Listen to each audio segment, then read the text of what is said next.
Delta State funds were spent under Ifeanyi Okowa in the 8 years he was governor of the state. So the Economic and Financial Crimes Commission has withheld the international passport of the former governor Ifeanyi Okowa after he was arrested, detained, and then released.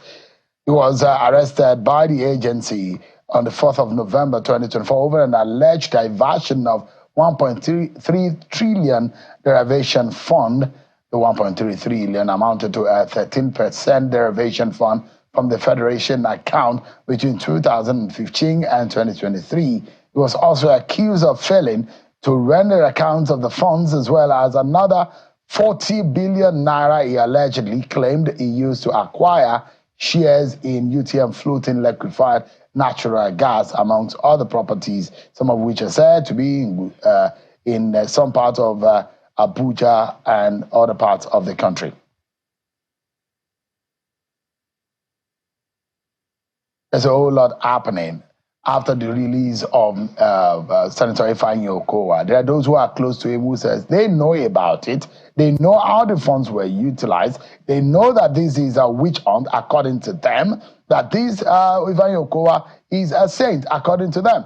So one of those who think strongly about this is Charles Aniagu, who is a former commissioner under Ifeanyi Okowa. He's live for us from Asaba, the capital of Delta State. Thank you so much, Charles, for joining us tonight. Thank you very much, Sean, for this privilege to appear before your program this evening. Yeah, and good evening, Nigerians. You believe that your principal, Ifeanyi Okowa, is not guilty of the allegations leveled against him by the EFCC. What gives you the confidence that he is not guilty? Well, Sean, I think it's important that we set the record straight. EFCC did not level any allegation against Governor Ifeanyi Okowa. We need to make it very, very clear. It was some politicians who wrote a petition. And that petition, if you recall, even just barely some weeks after he left office May last year, sometime in June, they came up with this petition. Faceless individuals came up with the petition. So it's not EFCC.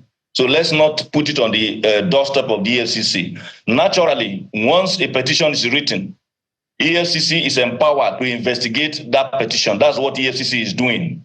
Some political individuals who possibly were not very happy with the 2023 outcome of 2023 election in the state, and of course the rising profile of Senator Dr. Ifeanyi Okowa, decided to cook up stories and claim that about 1.3 trillion was taken out of the coffers of the Delta State government. And then you need to ask, for anybody to take out that amount of money, it means that you need as much as over 13.5 billion every month for the 96 months that he held sway as the governor of Delta State. I leave the conjecture to you to imagine how that is possible.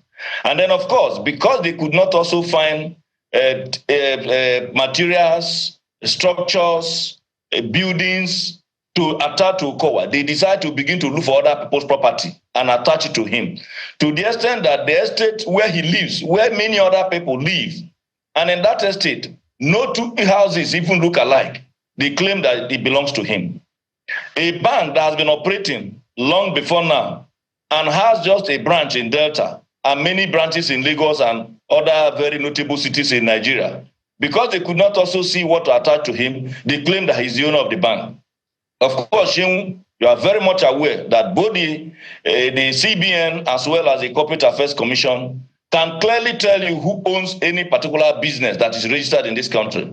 Both the promoters, either remotely or directly, the directors, the sources of funds of any of these organizations are always very well known. But these individuals who wrote this petition, and like I told you, it was not EFCC that is alleging, because they are using that word EFCC to give weight to what they have said. It is this individual, just like I am. If anybody writes something to EFCC, EFCC is entitled by law to invite me to investigate to find out whether it is true or not. Even to the extent of two hotels in Asaba that belongs to individuals that are known to both EFCC and Nigerians. They claim that they belong to Okowa, even when Okowa does not even know the names of those hotels. So let's make it clear that some politicians are the ones who wrote this petition. And unfortunately, they were able to get some of our colleagues in the media to push it as if that is the narrative of the EFCC. The EFCC is entitled and empowered to investigate anybody, to ask questions, to look at petitions forwarded to them, but we must make that distinction that the EFCC did not come to Delta and then saw that money was missing. It must be made very, very clear. Mr. Aniago, let's break it down quickly. Yeah. Yes. Now, but you are speaking on behalf of your principal tonight. And he remember, I was information commissioner for 4 years in that administration. Yeah. I was also chief press secretary. So I'm speaking from position of knowledge, not that I was I'm saying that you as an agent of Ifeanyi Okowa, you have information and you're speaking from the position of authority. I just like to establish that. Now, very correct. So the issue here, first and foremost, is that you are establishing tonight that it is politically motivated. Is that what you're saying? Very well. Very well. And who are these politicians? If you might tell us tonight, who are these politicians that you are making reference to? Some of them are very, very faceless, and that is why, Shehu, you can see none of them, just like as I've appeared before your station now, none of them have been able to come to your station and said, this man took 2 naira and put it here. They know that they cannot come to your station and claim that Okowa owns those hotels that they are mentioning, because that, of course, it will be subject to litigation. They know they cannot also claim that Okowa owns the estate that is even very, very, very far away from where he lives in Abuja. They know they cannot. So what they did is to just spin it around, find one word or the other to put it into the media and deceive some of my colleagues in the media and made it look as if it was coming from the EFCC. The EFCC is doing its legitimate business of investigating any allegation that is made available to it. So we do not begrudge the EFCC. So it will also be wrong for anybody to think in the course of time that you cannot imagine EFCC did not hold this man, EFCC did not send him to court, EFCC did not continue to detain him. It is not EFCC. It is these politicians who thought, I mentioned to you, Chiun, that shortly after we left office in May 2023, these individuals came up with this allegation. And let me mention quickly, of course, you know Premium Trust Bank. They went to the extent of alleging that even the MD of the bank is Okowa's brother, even when they are not from the same local government. There are a whole lot of allegations that they put up because they have seen his integrity. They have seen that he holds sway in terms of the governance and, of course, the issues of administration in Delta. And all they could do ahead of 2027 is to begin to look for one way or the other to smear his all right, Charles. Yeah, I mean, it does look, when you are making reference and accusing others about the inquisition or the query over the issues of accountability of when your principal was in office, and you are not able to mention names, it does look like he's in the realm of conjectures. And you were saying these phantom politicians who are after your principal are up to bringing him down. Are these Delta State politicians or politicians outside of Delta? They are, some of them, of course, are from Delta. The reason why I can tell you this is that all this one they are saying alleged. For instance, this morning I watched TV and I could see the response of the presidency to issues raised by former President Olusegun Obasanjo. You can state that Obasanjo said this and the presidency replied this. In this alleged, Shehu, who is the person alleging? It is not the EFCC, I hope you know. No, it's the EFCC that is now taking the matter up and investigating him. No. It's in the realm of allegation until the man who is under question, under investigation, is now found guilty. But the question I would like to ask you, how, since you were chief press secretary, the funds, and you're chief press secretary and you are commissioner of information. In fact, you are the custodian and the library of information as far as Okowa was concerned when he was in office. Very correct. So you will know where the money is, maybe under your hat that you're wearing tonight. But thank you very much. But Charles, tell us. If you pardon me, I can give you some Just a moment, Charles. These funds that they are looking for is between 2015 and 2023. Is it possible that you publish how these derivation funds were disbursed and spent? If the financials can be published, could that clear the air? I don't need to read any book to tell you because I told you that I'm involved. I'm a participant in that administration and a very clear one at that. Between 2015 and 2023, the administration of Okowa under 8 years received both in terms of FAC allocation, in terms of derivation, in terms of revenue from our internally generated sources, in terms of even some other form of loans and assistances that came from World Bank, but on account of the finding out that Okowa's government was quite transparent, amounted to 2.65 trillion naira, 2,650 billion. Out of this amount, Sheung, we spent over 700 billion for the purposes of building infrastructure in terms of the capital expenditure. We spent over 621 billion for the purposes of payment of salaries. We spent over 140 billion for the purposes of payment of pensions and some contributory pension as well. Mr. Aniagu, you are shooting too wide. We are talking about one line item.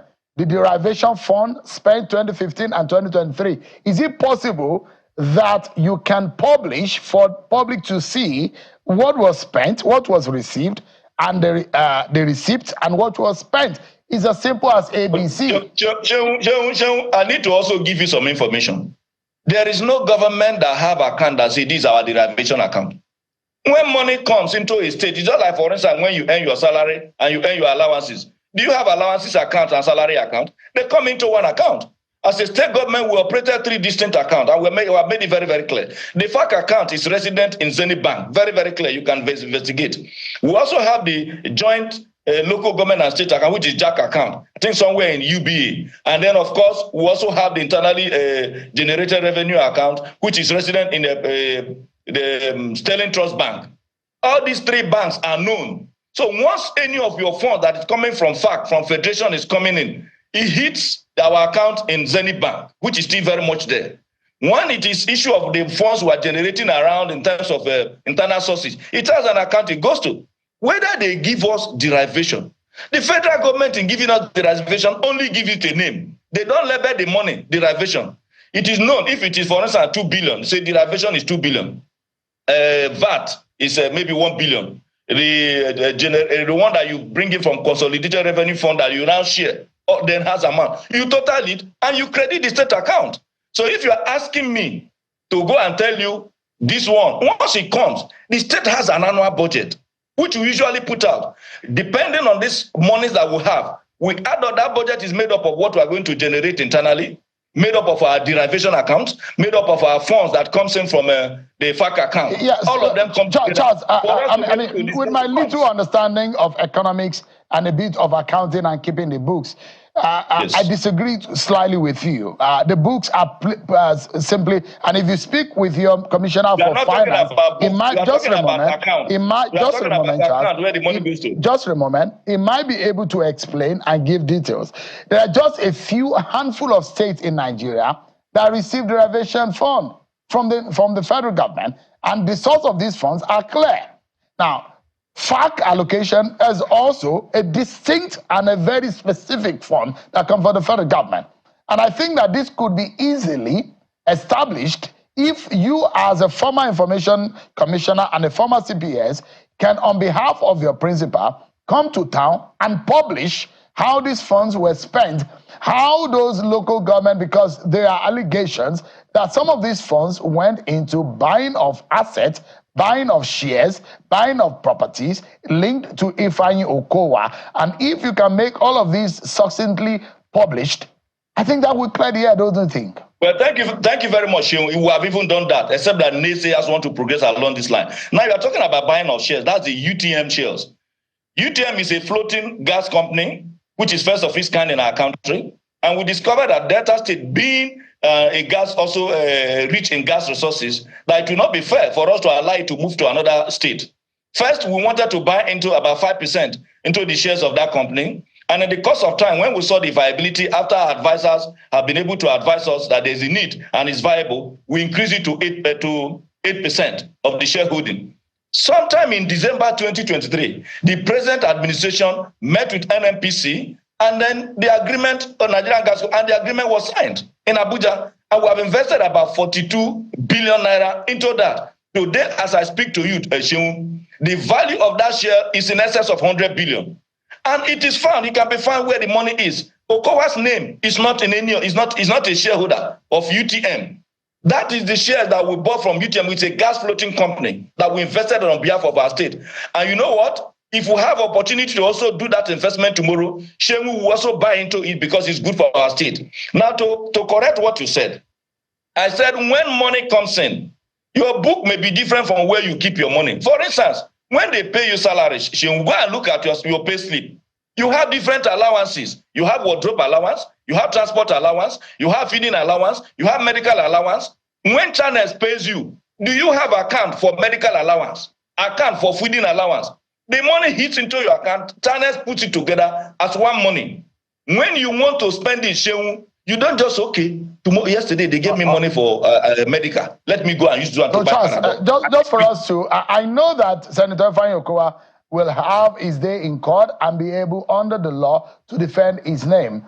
But the question is, and how we can wrap this up, is that the passport, sorry, just remember, let me land the question. We don't need to progress to talking about court. It's only when they're able to find out substance. Yeah, well, that's dependent on the prosecuting agency. So the question is, if we wrap up on the passport international travel document of your principal has been seized. If he has no case to answer, why? Joe, that is not a big deal. Once if you are investigating somebody and you feel that there are certain things you need to do to deposit for the purpose of administrative bail, what is the big deal in holding somebody? Did we deny that EFCC is investigating that allegation? But I've asked you, who is the person alleging? I gave you an example. Former President Olusegun Obasanjo said one or two things against this administration. You can point to it that this is what Obasanjo said. And this is the response of the presidency. In this allegation that we keep, that they have thrown into the media, who is the person that is alleging? All right. It is not the FCC. All right. Thank you so much. Charles Aniago, a former chief press secretary and former information minister under Ifeanyi Okowa. And he's also Commissioner, except you want to promote me, former information commissioner. Former information you're calling me minister. Don't worry, very soon our party will come. But maybe next time we'll talk about all the projects that Okowa executed. Say that again. I said maybe next time we will take a look at all the very life-touching projects that Okowa executed. And we are very clear, any genuine inquest into the 8 years of Okowa, we are not running anywhere. We are proud of the things we did for that 8 years. Right. And so those who want to play politics, let them go and meet Nigerians and ask them to support them. Okowa's integrity will remain intact because he's quite transparent and he operated along that line. And it's very clear. I mean, the man needs to be given opportunity to defend his name. Thank you very much. And I appreciate it. He will come to equity. Must come with clean hands. Thank you so much. Thank you, Charles.